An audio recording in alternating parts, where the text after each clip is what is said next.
આપણા પાટણ વિસ્તારમાંથી એક મોટા સમાચાર મળી રહ્યા છે કે આપણે ભાઈ ખેતરની અંદર ગાયો ભેંસો માટે જે ભેંસોને ખવડાવવા માટે બાજરી વાવીએ એ બાજરીના ખેતરમાંથી એક એવું અજીબ જાનવર નીકળ્યું અને આ ખેડૂત ભાઈએ જે ભૂલ કરી એવી ભૂલ તમે ક્યારેય ન કરતા। હા મિત્રો, આ વિડીયો તમારા માટે ખૂબ જ ઉપયોગી છે। શાંતિથી આ વિડીયો તમે પૂરો સાંભળતા જજો।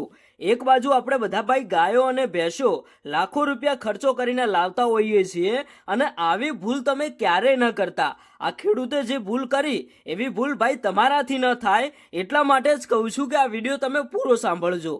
ભાઈ અત્યારે હાલ આ ખેતરની અંદર એક એવું અજીબ જાનવર નીકળ્યું જેને જોતા જ ખરેખર પહેલી નજરે તો આપણે ડરી જઈએ। ઘણા બધા લોકોએ આ જાનવરના અલગ અલગ નામ બતાવ્યા। ઘણા બધા લોકો કહે કે આ જંગલી બિલાડી છે, તો ઘણા બધા લોકોએ કહ્યું કે આ ખેતરનું એક એવું જંગલી પ્રાણી આવે છે।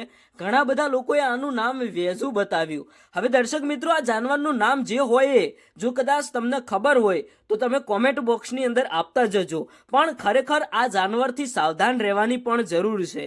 આ ખેતરની અંદર જે જાનવર નીકળ્યું, ખરેખર આ ભાઈએ વિડીયો બનાવ્યો, સોશિયલ મીડિયાની અંદર વાયરલ કર્યો, પણ ભાઈ આવી ભૂલ તમે ક્યારેય ન કરતા। તમારા ખેતરની અંદર કોઈ પણ એવું અલગ પ્રકારનું ભાઈ જાનવર નીકળે ને તો ભૂલથી તમે એની નજીક ન જતા, નહીં તો એ જાનવર ભાઈ તમારા ઉપર હુમલો પણ કરી શકે છે, તમને બહુ મોટું નુકસાન પણ પહોંચાડી શકે છે। આપણે ભાઈ કોઈ દિવસ એ જાનવરને પકડવાની કોશિશ નથી કરવાની, કારણ કે આ જાનવરની સાથે ભાઈ એના નાના નાના બચ્ચા પણ હતા અને તમને બધાને ખબર જ છે કે ભાઈ આપણે કદાચ બચ્ચાને નુકસાન ન પહોંચાડતા હોઈએ, પણ એ જાનવરને ભાઈ કદાચ એવું લાગે કે આ લોકો મારા બચ્ચાને નુકસાન પહોંચાડે છે તો એ વાતને લઈને એ તમારા ઉપર હુમલો પણ કરી શકે છે। અને દર્શક મિત્રો, જે આ જાનવરનો વિડીયો સોશિયલ મીડિયાની અંદર વાયરલ થયો તો ઘણા બધા લોકોએ અલગ અલગ પ્રકારના નામ આપ્યા। શું ખરેખર આ જાનવરનું નામ શું હોઈ શકે? તમે કોમેન્ટ બોક્સની અંદર જવાબ આપતા જજો। મારા કહેવા પ્રમાણે તો ઘણા બધા લોકો આ જાનવરનું નામ વેજુ અથવા તો વન્યર બતાવી રહ્યા છે। તમારું શું કહેવું થાય છે?